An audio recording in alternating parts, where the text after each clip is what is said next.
Assalamualaikum warahmatullahi wabarakatuh dan salam sejahtera. Bertemu kita kembali dalam kelas sesi hari ini masih lagi matematik bab 1 tingkatan 1 iaitu nombor nisbah, di mana kita hari ini kita akan tengok murid-murid iaitu bagaimana anda membuat pengiraan yang melibatkan gabungan operasi bagi integer. Okey, kita dah belajar topik-topik sebelum ni berkaitan dengan integer, ada nombor positif dan nombor negatif. Okey, cuma hari ini kita akan tengok apa itu gabungan operasi bagi integer. Okey, kita teruskan. Okey, baiklah murid-murid, kita tengok yang pertama lah, bagaimanakah anda membuat pengiraan yang melibatkan gabungan operasi bagi integer. Okey, standard pembelajaran kita membuat pengiraan yang melibatkan operasi gabungan. Gabungan operasi asas aritmetik bagi integer mengikut tertib operasi. Okey, dalam topik ni apa yang saya nak highlightkan di sini iaitu gabungan operasi. Gabungan operasi dia ada tambah, tolak, darab, bahagi dalam satu soalan dan seterusnya dia mesti mengikut tertib. Ni tertib ni maksudnya dia ikut susunan dia, tak boleh lompat, tak boleh duk ikut suka kita nak buat letak mana. Walaupun kita ada kalkulator, kita kena ikut tertib dia juga. Sebab kalkulator bila dia baca silap dia akan naik syntax error. Syntax error. Okey. Tanda kurung. Okey, tanda kurung lah. Tanda kurung ni yang pertama lah, setiap dia bila jumpa soalan ada tanda kurungan, kita akan selesaikan apa benda pun dalam kurungan tu dulu. Ada darab dalam kurungan kah, bahagi dalam kurungan kah, tambah dalam kurungan kah, selesaikan dulu. Yang pertama kurungan, kita kena mesti selesaikan yang pertama. Okey, seterusnya kita tengok ada situasi apa lagi. Kalau ada darab, kita selesaikan darab yang kedua. Dan yang ketiga kita selesaikan yang bahagi. Yang keempat selesaikan sekiranya kalau ada penambahan, dan yang kelima kita akan selesaikan kalau ada penolakan. Okey, kita teruskan lagi.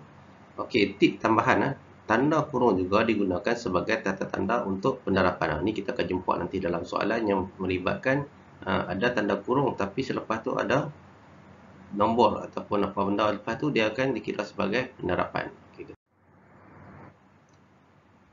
Okey, baiklah murid-murid, kita akan tengok ini berkaitan dengan kalkulator saintifik, penggunaan kalkulator saintifik FX570MS yang saya gunakan iaitu jenama Casio.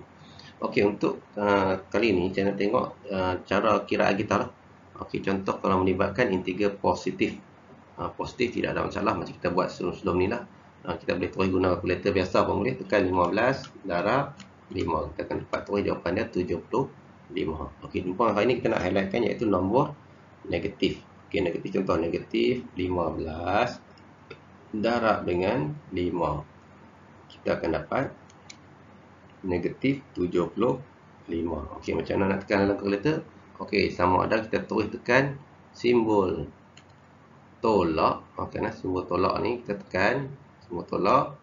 Okey, dia akan keluar simbol tolak lah. Tekan 15, tekan darab, tekan 5, tekan sama dengan. Okey, kita akan dapat negatif 75. Ini yang basic, yang biasa orang buat. Tapi hari ni kita nak guna function yang di atas ni lah. Okey, yang mana simbol negatif di sini.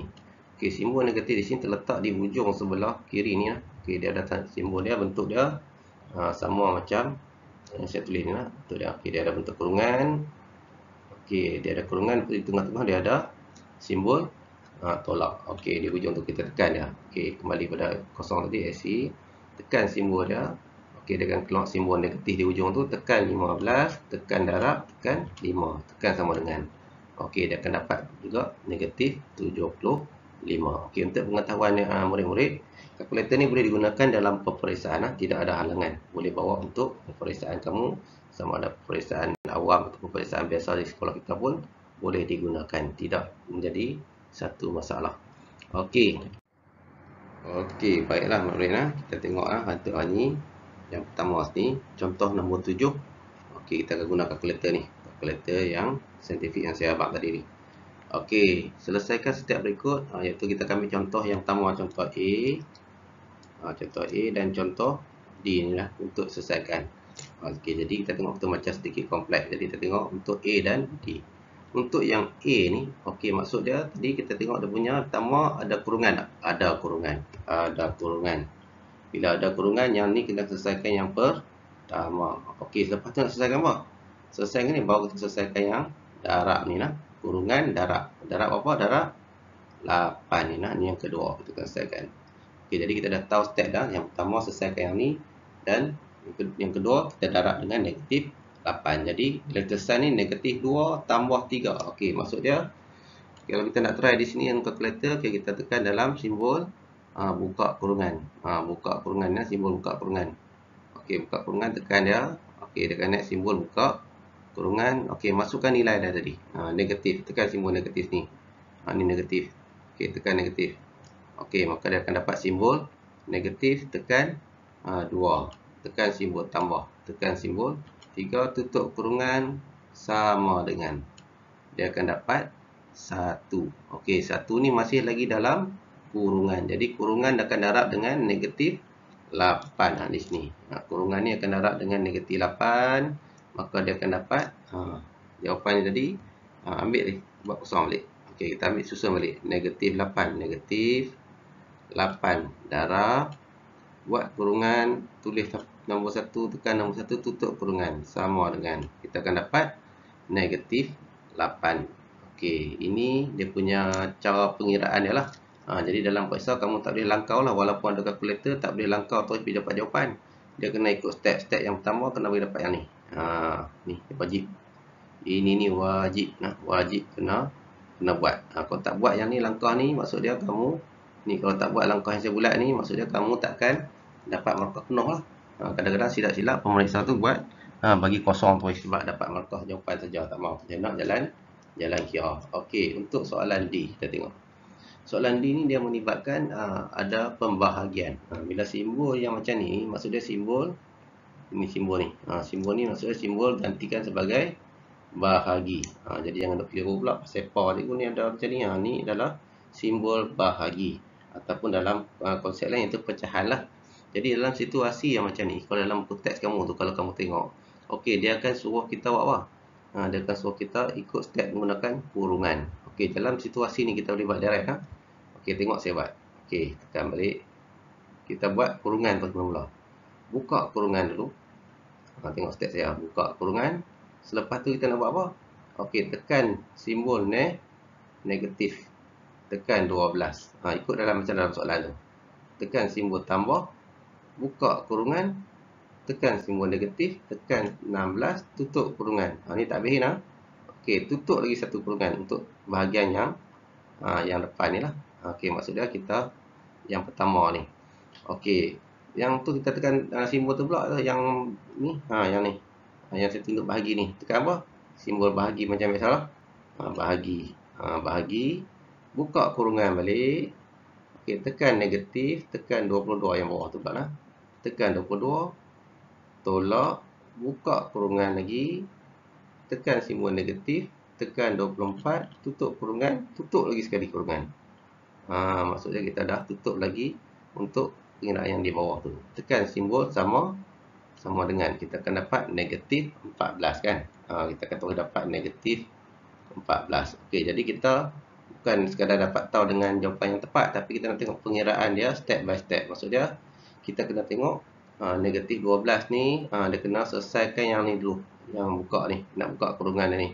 Macam nak buat kurungan dia, kita tengok sini positif, sini negatif. Ni yang tadi dia kata titik tadi tu. Okey, bila melibatkan pertembungan dengan kurungan, maksud dia darab. Jadi positif darab negatif, kita bajak sebelum ni dapat apa? Dapat negatif. Okey, kita akan dapat negatif. Jadi sini simbol negatif lah, jadi negatif 12, negatif 16. Jadi kita tengok betul tak? Negatif 12 dan kita dapat negatif 28. Kita tengok negatif. Okey, negatif 12, negatif lagi 16. Negatif lagi 16. Okey, kita akan dapat sama dengan, tak boleh start. Kita kena tekan ya.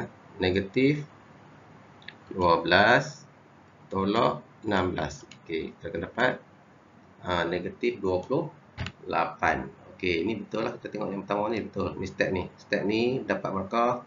Step ni dapat markah. Dan kita buat lagi satu step ni betul ni, dapat markah, dan terakhir dapat markah. Jadi sekurangnya kita akan dapat 3 ataupun 4 markah di sini lah dalam peperiksaan. Jadi kita kena buat step by step. Nak uji jawapan boleh terus guna kalkulator, tapi untuk pengiraan dia kena tetap ada pengiraan jalan kira dia. Okey, itu tentang penggunaan kalkulator yang melibatkan nombor negatif dan kurungan bahagi dan sebagainya. Okey, itu contoh nombor 7. yang kita pelajari hari ini, dan juga soalan C dan B tu kamu boleh try lah sendiri di rumah kamu lah untuk memantapkan lagi kamu punya pemahaman dalam topik. Okey, baiklah murid-murid, kesimpulan bagi topik kita pada hari ini iaitu kita akan tengok libatkan nombor negatif dan positif. Kesimpulan kita ni lah, kesimpulan kita. Okey, kesimpulan. Okey, kesimpulan kita ni yang pertama. Yang pertama iaitu dia mesti bila melibatkan gabungan operasi, maka dia tak boleh lari daripada simbol mula-mula dengan kurungan, lepas tu kita akan mula dengan apa? Darab, lepas tu dia pergi dengan bahagi, dan sebenarnya tambah dan tolak, daripada atas ke bawah, ataupun daripada kiri ke kanan lah. Kalau saya susun ni daripada atas ke bawah lah. Kalau ikut dalam soalan tadi dia daripada kiri ke kanan macam ni lah. Okey, kurungan, dia ada darab, dia ada bahagi, dia ada tambah, lepas tu baru tolak lah, daripada kiri ke kanan. Sama juga konsep dia. Ini yang pertama kita kena faham. Okey, yang kedua, bila melibatkan kalkulator saintifik, saya mesti kena faham punya fungsi setiap button, fungsi butang tu. Fungsi butang, simbol negatif dan kurungan tu. Kena tahu dua ni lah. Untuk dua benda ni kena tahu. Simbol ni, simbol kurungan, buka kurungan ni. Ni adalah wajib lah. Kalau kamu nak buat dengan guna kalkulator melibatkan gabungan operasi, benda ni kena pastikan dia tepat. Kalau keluar jawapan syntax error tu, maksud dia ada masalah dekat kamu punya kurungan ataupun simbol-simbol negatif tu. Okey, jadi itu saja untuk kelas kita pada hari ini. Jadi saya berharaplah pada semua tolonglah, berharap sangat saya dah check dah kamu punya kehadiran kuis kamu tu. Beberapa kelas sebelum ni banyak yang tak jawab kuis tu, dan juga dia tak tengok langsung video tu. Jadi dia pakai jawab saja kuis tu, dia tak tengok langsung video yang pembelajaran, jadi dia tak tahu apa, dia terus tekan je. Memanglah saya biarkan kuis tu boleh berulang-ulang, tapi untuk kebaikan kamu tengok video-video tu dulu baru jawab kuis, dan pastikan jangan print screen, letak dalam grup. Habis jawab, selesai, sudah. Okey, saya dah tahu dah kamu dah jawab. Jadi kalau kamu tak perlu lagi nak print screen, letak dalam grup masing-masing. Jadi kita jumpa lagi pada kelas akan datang. Sekian wabillahi taufiq wal hidayah. Assalamualaikum warahmatullahi wabarakatuh.